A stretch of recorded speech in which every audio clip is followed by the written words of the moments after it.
So I usually make videos about movies that could have been. Really exciting projects where the script and talent were lined up, but for whatever reason, things fell through. And instead the film just becomes a famous what if. Like Christopher Nolan almost directing a Howard Hughes biopic. Or Taika Waititi's unmade movie about Michael Jackson's monkey. Seriously, that almost happened. But this video is a little different. This video talks about a movie that is going to happen. But, depending on the casting, it could be a little different. A lot different, actually. So it was just announced that Brad Pitt will reteam with Quentin Tarantino for the Movie Critic. If you're a fan, you know that Tarantino only plans to make 10 films in his career total, and the Movie Critic will be number 10.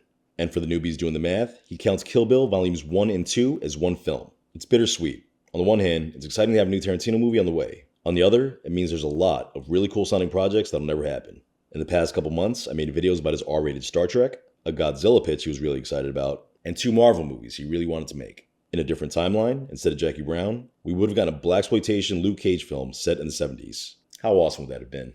But back to the Movie Critic. This will be the 3rd time Tarantino's worked with Brad Pitt. The first was Inglourious Basterds. Then 5 years ago, it was Once Upon a Time in Hollywood. That film actually won Brad Pitt an Oscar. So it's a no-brainer why he'd want to work with Quentin again.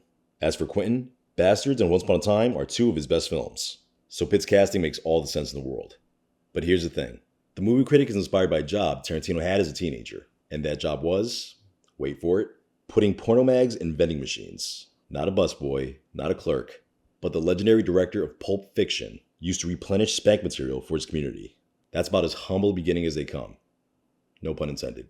Oh, okay. I see what you did there. Quentin being a young man, he'd naturally flip through the magazines. But what's hilarious is that he'd skip over all the smut and read the movie reviews. Like that old joke about the guy that reads Playboy for the articles. That was literally Quentin. And Quentin being Quentin, he actually had a favorite film critic in one of these magazines. He doesn't want to say the guy's name, but does say the critic was cynical as hell. Tarantino describes him as a cross between early Howard Stern and Travis Bickle, if he was a film critic. He was early to mid-30s, but wrote like he was 55. So now the question becomes, is this the character Brad Pitt is playing? Some of the articles released suggest it's a possibility. Months back, however, Tarantino said the character would be in the 35-year-old ballpark. Brad Pitt, handsome devil though he is not 35 years old. But it's the wrote like he was 55 description that opens up a possibility. If Quentin cast Pitt as movie critic, it wouldn't be the first time he rewrote a part for an actor. Before casting Leonardo DiCaprio as Calvin Candy, that character was supposed to be way older. And remember, Quentin was introduced to the inspiration for this character through his writing. Writing he described as that of a man in his mid-50s. So it's very possible Quentin could rework the material and age the movie critic up.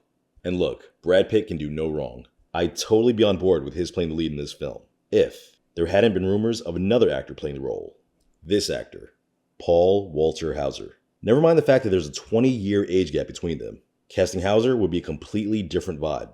The man's one of the best character actors we have, has been for years. And Tarantino described the real-life movie critic as smart and snarky, 2 traits Hauser has nailed time and again. And Tarantino wouldn't even be the first major director to cast him as the lead. Clint Eastwood made him Richard Jewell 5 years ago. Whether it's I, Tonya, or what's arguably the funniest I Think You Should Leave sketch. Paul Walter Hauser steals every scene he's in. He's hilarious, he's got the dramatic chops, and if you're using Travis Bickle as a template, I can totally see this guy as one of Paul Schrader's lonely man in a room types, slowly losing touch with reality before he snaps. He literally just won an Emmy for playing a psychopath in Blackbird. His star's already on the rise. Headlining Tarantino's last film would make him a household name. Let's make it happen. If you liked the video, please hit that like button and subscribe.